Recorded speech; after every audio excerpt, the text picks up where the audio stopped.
Mec, t'es un si bon nageur. Mes amis m'ont encouragé alors que je vous montrais mes talents de nageur. Comment as-tu appris à nager si bien? De la même façon que j'ai appris à si bien faire tous les autres sports. Tes parents? Ouais. C'est dommage que toute cette expertise sportive soit gaspillée avec un gros garçon comme toi. Mon père s'est soudainement matérialisé de quelque part, nous forçant tous à sortir de la piscine. Mais pourquoi n'irais-tu pas plutôt montrer tes talents de mangeur de gâteaux à tes amis? Ça expliquera votre poids, tu ne penses pas? Papa, je ne mange même pas de gâteau. Peu importe. Tu sais que j'aimerais bien manger du gâteau. Damien a dit. Nous faisons éclater de rire, Francis et moi. Viens, allons à la cuisine. Je vais demander au chef de préparer quelque chose de bon pour vous. Génial! Assise dans la cuisine, sur une table se trouvait ma petite sœur Nadia. Elle était toujours dans la cuisine avec le chef. Son corps était taché de différents ingrédients. On aurait dit qu'elle venait de finir de peindre une maison. Nadia, pas encore toi dans la cuisine, je lui ai souri. Bolin, Damien, Francis, yay, vous êtes tous à l'heure. Je viens de faire un super gâteau. Toi? Le chef a demandé avec un sourire malicieux sur le visage. Eh bien, j'ai eu l'idée du gâteau banane menthe et il s'est avéré meilleur que prévu. Grâce au chef Augustin qui a fait le gros du travail, bien sûr. Et toi, tu as perdu la plupart des ingrédients sur ton corps. Notre chef a fait un clin d'œil et nous a tous souri. Bon les gars, vous voulez une part ou pas? Est-ce qu'on en veut? Ont demandé Damien et Francis à l'unisson, en plongeant dans les tranches que notre chef leur a offertes 2 secondes plus tard. Avant, j'aimais manger des gâteaux plus que tout, mais maintenant, ils me donnent des troubles de la personnalité. Je me souviens toujours que mes parents me disaient que manger quelque chose comme ça me ferait grossir plus que je ne l'étais déjà, et j'ai toujours eu peur de les décevoir. C'est drôle, je n'étais même pas si gros. Je n'avais juste pas la stature exacte de top modèle que mes parents avaient et souhaitaient pour leurs enfants. Selon eux, ils avaient de grands espoirs pour moi quand ma mère est tombée enceinte.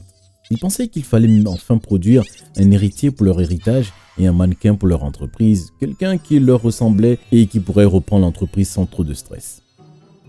Malheureusement, je suis sorti de l'utérus en tant que bébé potelé. Brisant la balance en sortant et dire que mes parents étaient déçus était un euphémisme. Selon eux, c'était un problème et il fallait le régler. Dès que j'ai pu manger des aliments normaux et grandi un peu, on m'a offert un entraîneur personnel et un diététicien comme cadeau d'anniversaire. On m'a obligé à apprendre presque toutes sortes de sports pour perdre la graisse superflue. Mais rien n'a jamais fonctionné, ni mes régimes, ni mes activités sportives, ni certainement mon entraîneur personnel.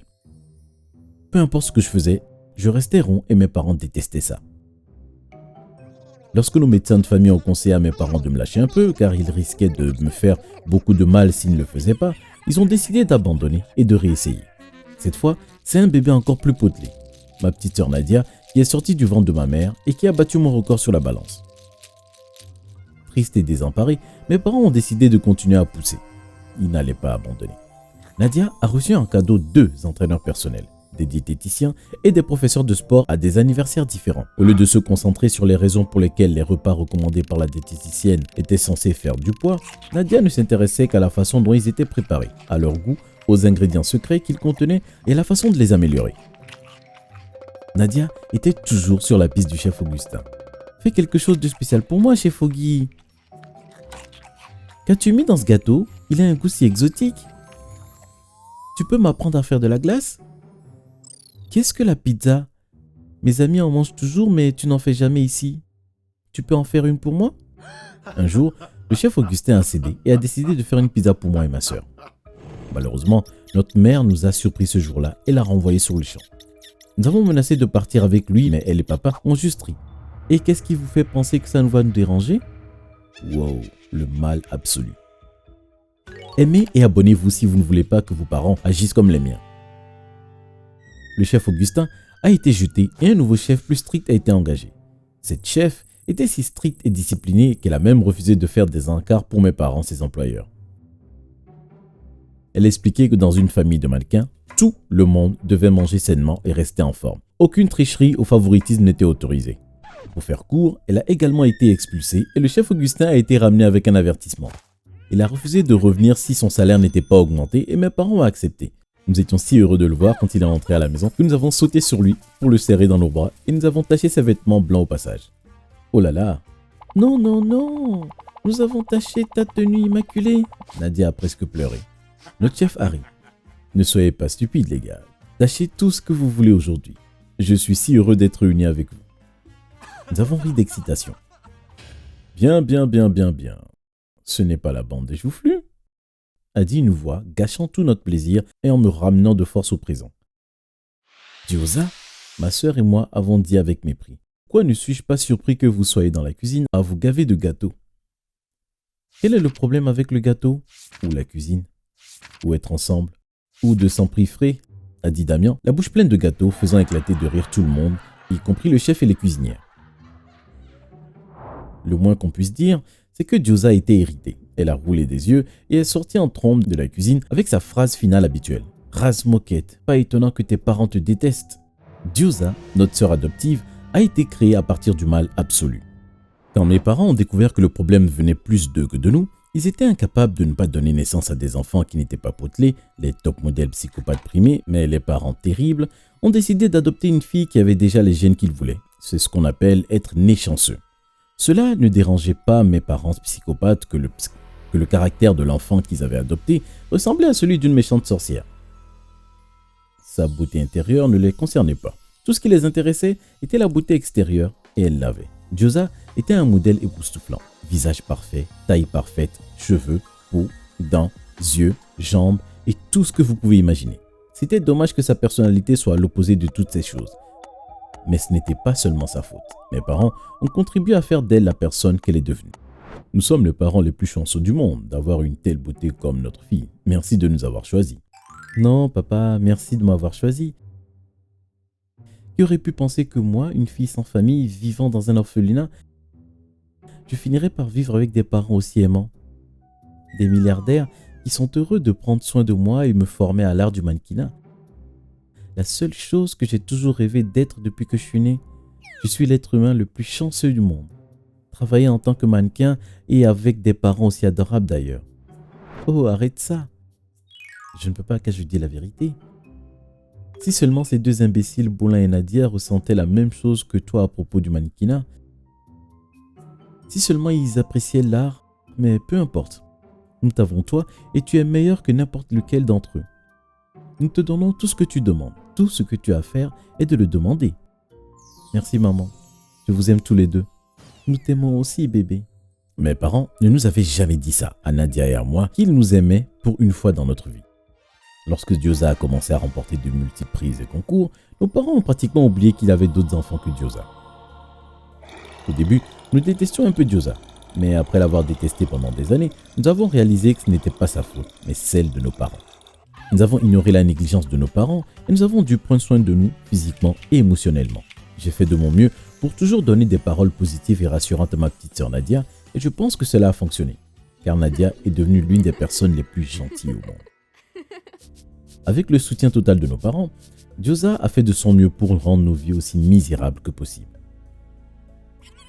Elle savait que nos parents l'aimaient plus que nous, alors elle faisait tout ce qu'elle pouvait pour nous le rappeler chaque jour. Elle nous faisait des farces tout le temps et nous l'avons signalé à nos parents. Mais qui croyez-vous que nos parents aient cru? Vous avez bien deviné, Diyoza. D'une manière qui n'avait absolument aucun sens, Diyoza a réussi à convaincre nos parents que c'était nous qui lui faisions des farces et ils l'ont cru. Comme nous étions déjà des farceurs présumés, nous avons décidé de faire preuve de diligence raisonnable. Nous avons commencé à faire des farces à Diyoza. Avec l'aide de nos amis, nous avons pu lui faire du mal d'une manière qu'elle ne pouvait même pas imaginer. À mon avis, 3 de nos farces étaient les meilleures. Pour la première, nous avons fait en sorte que les talons de Diyoza se cassent lors d'un défilé devant un large public.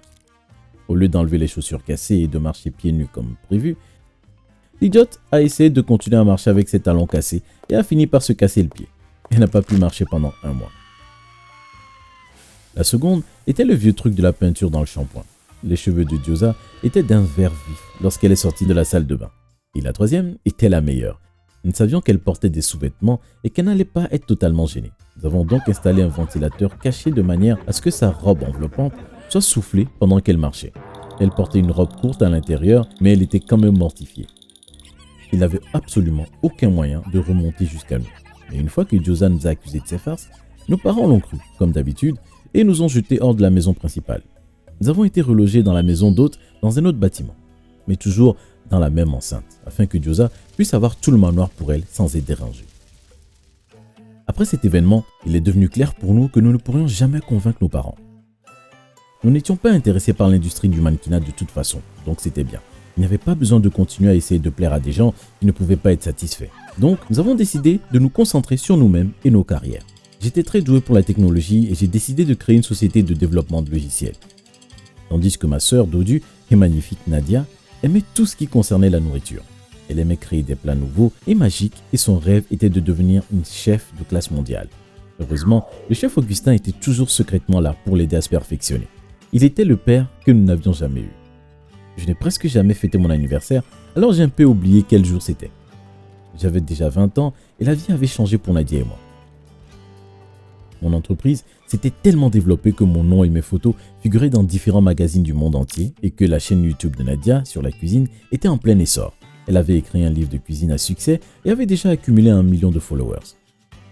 Notre maison d'hôtes était remplie d'équipements qui avaient été donnés gratuitement à Nadia grâce à des accords de marque et des parrainages. Nous vivions la vie et le prévoyions de déménager dès que possible. C'était drôle, mais nos parents faisaient même des efforts pour nous contacter maintenant et nous invitaient au manoir de temps en temps, juste parce que les choses allaient bien pour nous. Typique. Bolin! Joyeux anniversaire! Nadia et le chef Augustin sont entrés dans mon bureau avec un petit gâteau. J'ai rigolé parce que je n'avais même pas réalisé que c'était déjà mon anniversaire. Les gars, vous savez que je ne mange pas de gâteau. J'ai encore rigolé. Je sais, mais s'il te plaît, essaie juste celui-ci pour moi. Le chef Augustin a plaidé. J'ai accepté et j'ai fondu en larmes après l'avoir goûté, car c'était le gâteau que je mangeais lorsque mes parents m'insultaient parce que j'étais rond et me faisaient craindre de manger des gâteaux. Le gâteau était si bon. Le chef Augustin le savait et m'a réconforté après ça. J'ai recommencé à aimer les gâteaux. Gyoza est venu dans notre maison d'hôte un jour où Nadia tournait un tutoriel sur la fabrication de gâteaux pour sa chaîne YouTube. Que me veux-tu? Apprends de... Gyoza m'a poussé et s'est dirigé vers la cuisine. Nadia l'a autorisé à rester et à regarder le tutoriel malgré mes rappels constants que ce n'était pas une bonne idée. Après quelques minutes de montage, Nadia s'est excusée et est allée faire pipi. Elle est revenue et a rassemblé la vidéo. Elle a coupé le gâteau et l'a partagé. Et Gyoza a refusé de manger le gâteau en disant « Les gâteaux sont seulement pour les gros et les chômeurs comme vous ». Avant de partir en trombe, j'ai stocké ma tranche dans le réfrigérateur parce que je devais d'abord aller travailler, tandis que Nadia a mangé la sienne immédiatement. À ma surprise, Nadia s'est évanouie immédiatement après avoir mangé son gâteau. Je l'ai amenée à l'hôpital juste à temps et les médecins ont pu lui sauver la vie. Ils nous ont informé que Nadia avait été empoisonnée. Avant que je ne puisse réagir de quelque manière que ce soit, le chef Augustin est soudainement arrivé dans notre chambre d'hôpital et a allumé la télévision. Une foule en colère composée de partisans de Nadia manifestait devant la porte de notre maison. Apparemment, Gyoza n'a pas réalisé que le tutoriel YouTube était en fait un tutoriel en direct. La caméra était toujours allumée et enregistrait quand elle a empoisonné la préparation du gâteau. Tous les partisans de Nadia étaient là pour le voir.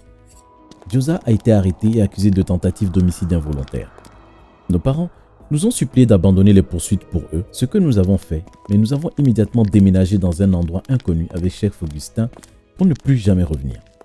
Avant de partir, nous avons demandé à Gyoza pourquoi elle avait essayé de nous tuer et elle a répondu qu'elle voulait être la seule à réussir dans la famille. Elle était dérangée. Je suis content que ma famille de fous soit enfin derrière moi. Merci de liker et de vous abonner si vous avez apprécié mon histoire. Ça aide vraiment notre chaîne. Merci.